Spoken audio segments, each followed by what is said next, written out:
ಎಲ್ರಿಗೂ ಸ್ವಾಗತ. ಇವತ್ತು ನಾವು ಒಂದು ವಿಶೇಷವಾದ ವಿಷಯದ ಬಗ್ಗೆ ಮಾತಾಡೋಣ ಅಂದ್ಕೊಂಡಿದ್ದೀವಿ.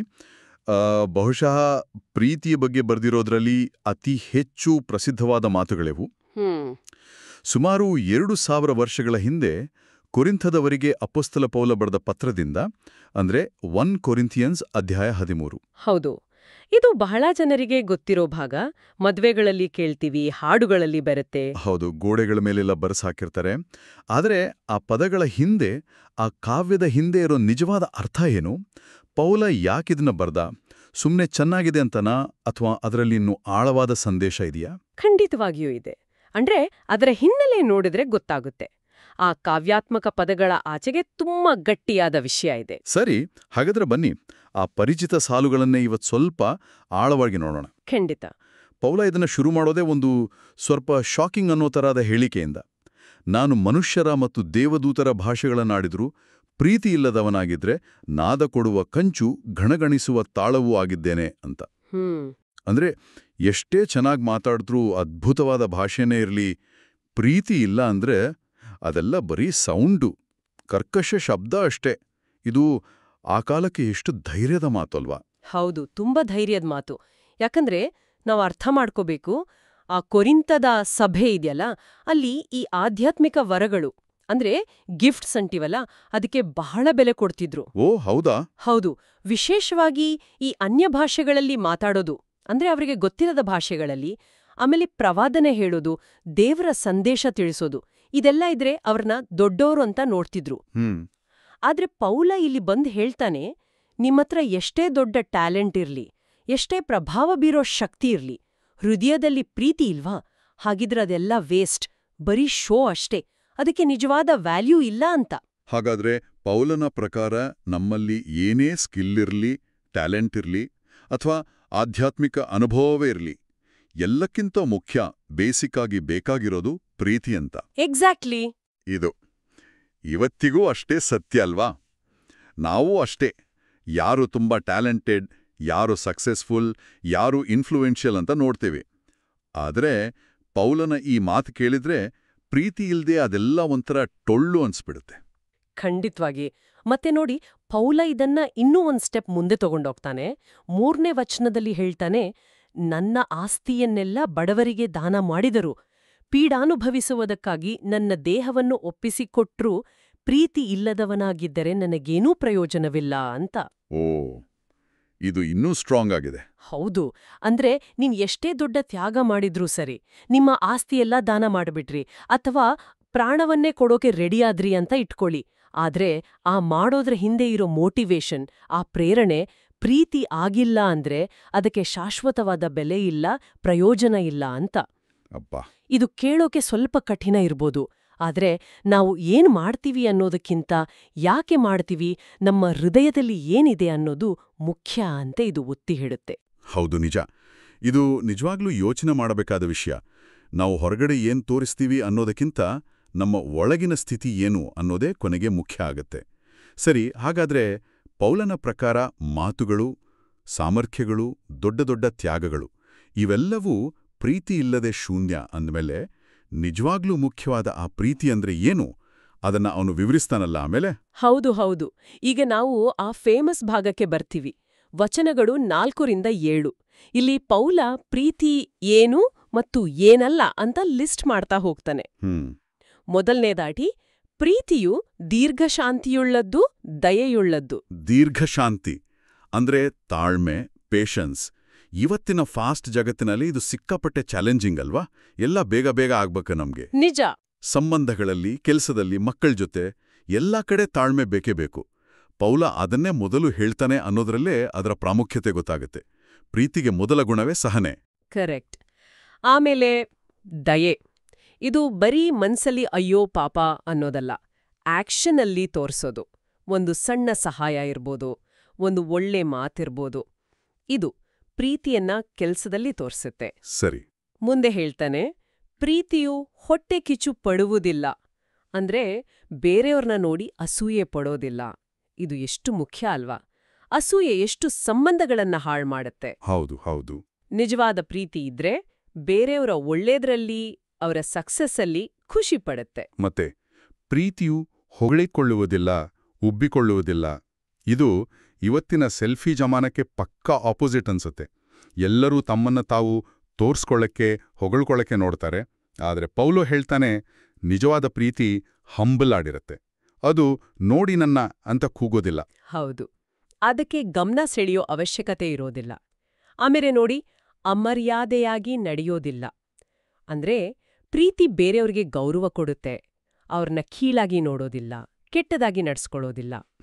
ಎಷ್ಟೇ ಭಿನ್ನಾಭಿಪ್ರಾಯ ಇರ್ಲಿ, ಆ ವ್ಯಕ್ತಿಯ ಘನತೆಯನ್ನ ಕಾಪಾಡುತ್ತೆ.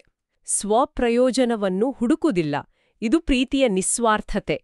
ನನ್ನ ಲಾಭ ಏನು ಅಂತ ನೋಡುವುದಿಲ್ಲ, ಬದಲಿಗೆ ಬೇರೆಯವರ ಹಿತವನ್ನ ನೋಡುತ್ತೆ. ಹೌದು. ಸುಲಭವಾಗಿ ಕೋಪಗೊಳ್ಳುವುದಿಲ್ಲ, ಅಂದ್ರೆ ಪಟ್ಪಟ್ ಅಂತ ರೇಗೋದಿಲ್ಲ, ಸಣ್ಣ ವಿಷಯಕ್ಕೆಲ್ಲ ಸಿಡಿಯೋದಿಲ್ಲ. ಈ ಮುಂದಿನ ಪಾಯಿಂಟ್ ನನಗೆ ಯಾವಾಗಲೂ ಚಾಲೆಂಜಿಂಗ್ ಅನ್ಸುತ್ತೆ. ಅಪಕಾರವನ್ನು ನೆನಪಿಗೆ ತಂದುಕೊಳ್ಳುವುದಿಲ್ಲ. ಅಂದ್ರೆ ತನಗೆ ಯಾರಾದರೂ ಕೆಟ್ಟದ್ ಮಾಡಿದ್ರೆ ಅದನ್ನೇ ನೆನ್ಪಿಟ್ಟುಕೊಂಡು ಒಂದು ಲಿಸ್ಟ್ ಮಾಡ್ಕೊಂಡು ಕೂರೋದಿಲ್ಲ ಅಂತ. ಇದು ಕೇಳೋಕೆ ತುಂಬಾ ಚೆನ್ನಾಗಿದೆ, ಆದರೆ ಪ್ರಾಕ್ಟಿಕಲ್ ಆಗಿ ಎಷ್ಟು ಸಾಧ್ಯ? ತುಂಬಾ ನೋವಾದಾಗ ಅದನ್ನ ಮರೆಯೋದು ಹೇಗೆ? ಅಥವಾ ಕನಿಷ್ಠ ದ್ವೇಷ ಇಟ್ಕೊಳ್ಳದೆ ಇರೋದು ಹೇಗೆ? ಖಂಡಿತವಾಗಿಯೂ ಇದು ತುಂಬಾ ಕಷ್ಟದ ಒಂದು ವಿಷಯ. ಆದ್ರೆ ಇಲ್ಲಿ ನೆನಪಿಗೆ ತಂದುಕೊಳ್ಳೋದಿಲ್ಲ ಅಂದ್ರೆ ಪೂರ್ತಿ ಮರ್ತುಬಿಡುತ್ತೆ ಅಂತ ಅಲ್ಲ. ಬಹುಶಃ ಅದರ ಅರ್ಥ ಆ ನೋವನ್ನೇ ಹಿಡಿದುಕೊಂಡು ಕೂರೋದಿಲ್ಲ, ಅದನ್ನೇ ಕೆದಕ್ತಾ ಇರೋದಿಲ್ಲ, ದ್ವೇಷ ಸಾಧಿಸೋ ಮನೋಭಾವ ಇಟ್ಕೊಳ್ಳೋದಿಲ್ಲ ಅಂತ. ಮುಖ್ಯವಾಗಿ ಕ್ಷಮಿಸೋಕೆ ಸಿದ್ಧ ಇರುತ್ತೆ. ಓ ಸರಿ, ಕ್ಷಮಿಸುವ ಮನೋಭಾವ. ಹೌದು, ಇದೊಂದು ಪ್ರಾಸೆಸ್, ತಕ್ಷಣ ಆಗಲ್ಲ.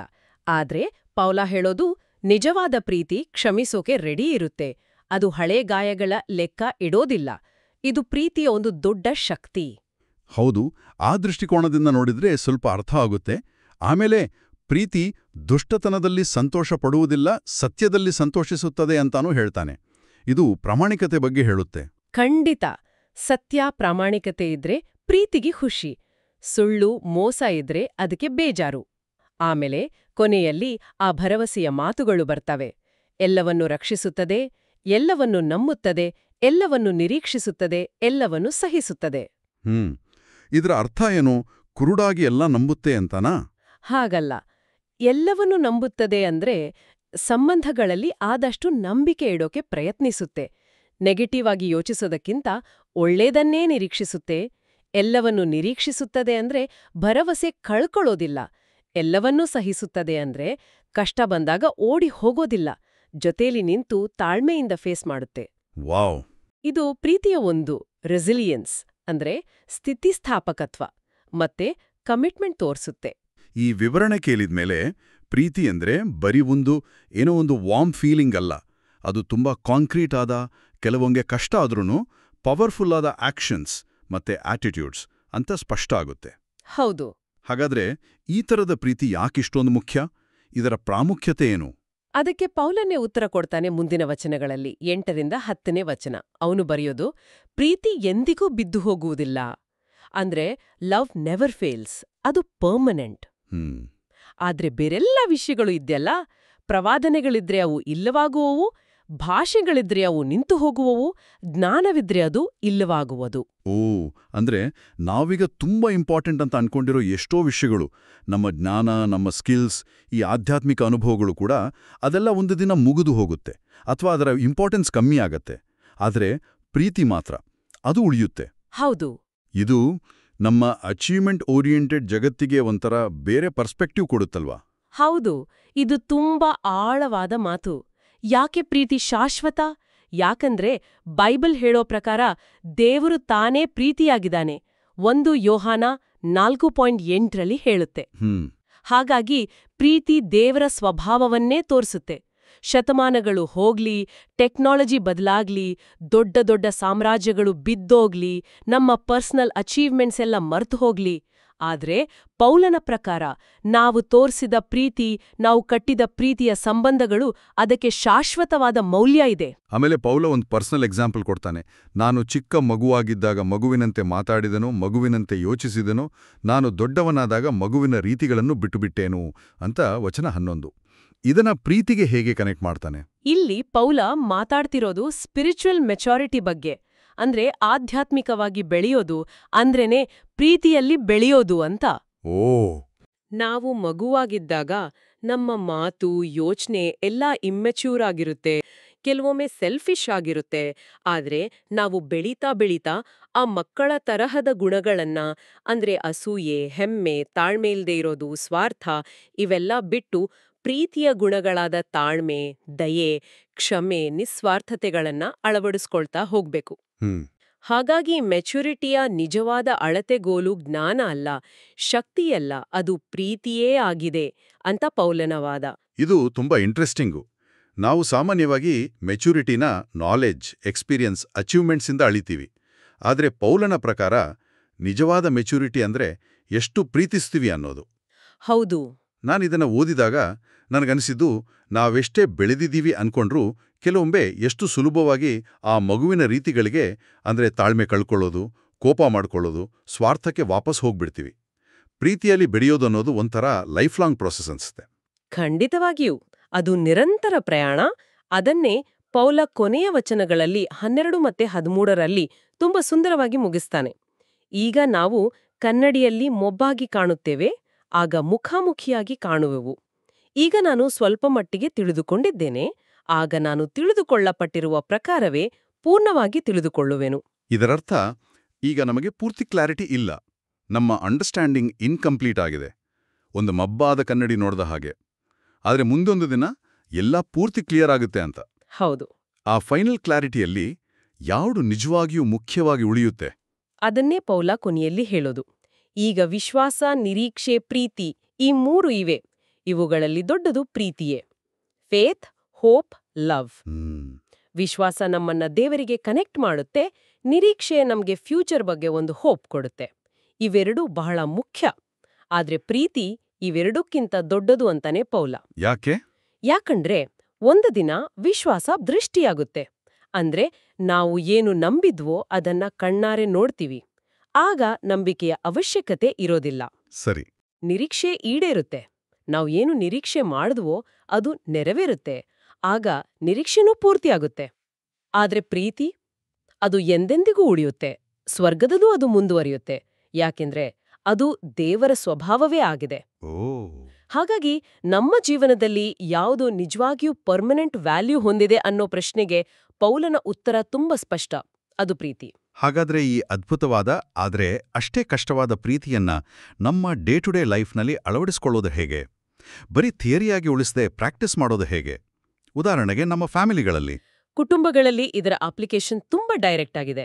ಮಕ್ಕಳ ಜೊತೆ ತಾಳ್ಮೆಯಿಂದ ಇರೋದು, ನಮ್ಮ ಪಾರ್ಟ್ನರ್ಗೆ ರೆಸ್ಪೆಕ್ಟ್ ಕೊಡೋದು, ಏನಾದ್ರೂ ತಪ್ಪಾದಾಗ ಸಾರಿ ಕೇಳೋದು ಮತ್ತು ಕ್ಷಮಿಸೋದು, ಇವೆಲ್ಲವೂ ಪೌಲ ಹೇಳಿದ ಪ್ರೀತಿಯ ಭಾಗಗಳೇ. ಹೆಮ್ಮೆ ಪಡ್ದೆ ನಂದೇ ಸರಿ ಅನ್ನೋದನ್ನ ಬಿಟ್ಟು ಸಂಬಂಧಕ್ಕೆ ಬೆಲೆ ಕೊಡೋದು, ಇದು ಕುಟುಂಬವನ್ನ ಗಟ್ಟಿ ಮಾಡುತ್ತೆ.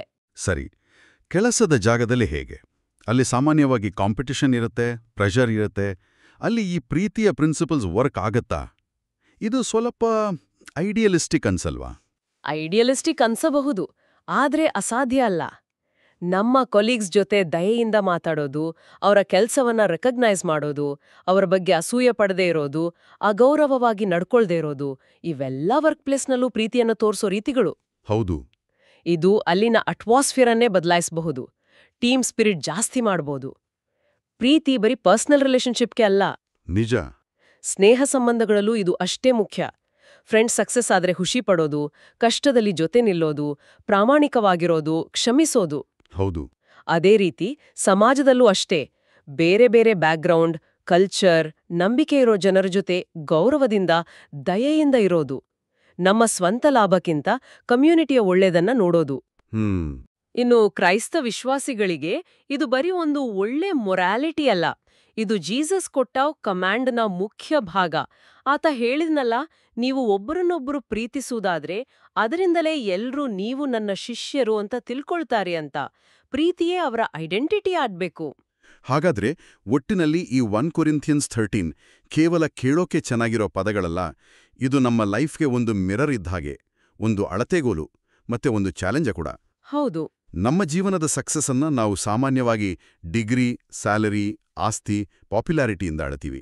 ಆದರೆ ಪೌಲ ಹೇಳ್ತಿರೋದು ರಿಯಲ್ ಮೆಜರ್ಮೆಂಟ್ ಅಂದ್ರೆ ನಾವು ಎಷ್ಟು ಪ್ರೀತಿಸಿದ್ದೀವಿ ಅನ್ನೋದೇ ಆಗಿದೆ. ಖಂಡಿತ. ನಮ್ಮ ಮಾತುಗಳಲ್ಲಿ ಪ್ರೀತಿ ಇದೆಯಾ, ನಮ್ಮ ಕೆಲ್ಸಗಳು ದಯೆಯಿಂದ ಆಗಿದೆಯಾ, ನಾವು ತಾಳ್ಮೆಯಿಂದ ಇರ್ತೀವಾ, ಸುಲಭವಾಗಿ ಕ್ಷಮಿಸ್ತೀವಾ, ಅಥವಾ ಹಳೆ ನೋವಿನ ಲೆಕ್ಕ ಇಟ್ಕೊಂಡಿದೀವಾ, ಇವೆಲ್ಲ ಪ್ರಶ್ನೆಗಳನ್ನ ಈ ಅಧ್ಯಾಯ ನಮ್ಮ ಮುಂದೆ ಇಡುತ್ತೆ. ಹ್ಮ್. ದಿನದ ಕೊನೆಯಲ್ಲಿ ಪೌಲನ ಆ ಮಾತುಗಳು ನೆನಪಲ್ಲುಳಿಯುತ್ತೆ. ಪ್ರೀತಿಯು ಎಂದಿಗೂ ಬಿದ್ದು ಹೋಗುದಿಲ್ಲ. ಬೇರೆ ಎಲ್ಲ ಟೆಂಪ್ರರಿ, ಆದರೆ ಪ್ರೀತಿ ಪರ್ಮನೆಂಟ್. ಹಾಗಾದ್ರೆ ಕೇಳುಗರಿಗೆ ಒಂದು ಕೊನೆಯ ಯೋಚನೆಗೆ ಬಿಟ್ಟು ಹೋಗೋದಾದ್ರೆ, ಪ್ರೀತಿಯೇ ನಮ್ಮ ಜೀವನದ ನಿಜವಾದ ಮತ್ತು ಶಾಶ್ವತವಾದ ಅಳತೆಗೋಲು ಅನ್ನೋದು ಸತ್ಯವಾದ್ರೆ, ಈ ಸತ್ಯ ನಮ್ಮ ಹೃದಯದಲ್ಲಿ ಇನ್ನೂ ಆಳವಾಗಿ ಬೇರೂರ್ಲಿಕ್ಕೆ ಮತ್ತೆ ಅದನ್ನ ನಮ್ಮ ಬದುಕಲ್ಲಿ ಸ್ವಲ್ಪವಾದರೂ ತೋರಿಸಲಿಕ್ಕೆ ಇವತ್ತು ನಾವು ನಮ್ಮ ಮನೋಭಾವದಲ್ಲಿ ಅಥವಾ ಬೇರೆಯವರ ಜೊತೆಗಿನ ನಮ್ಮ ನಡವಳಿಕೆಯಲ್ಲಿ ಯಾವ ಒಂದು ಸಣ್ಣ ಆದರೆ ನಿರ್ದಿಷ್ಟವಾದ ಬದಲಾವಣೆ ಮಾಡಿಕೊಳ್ಬೋದು.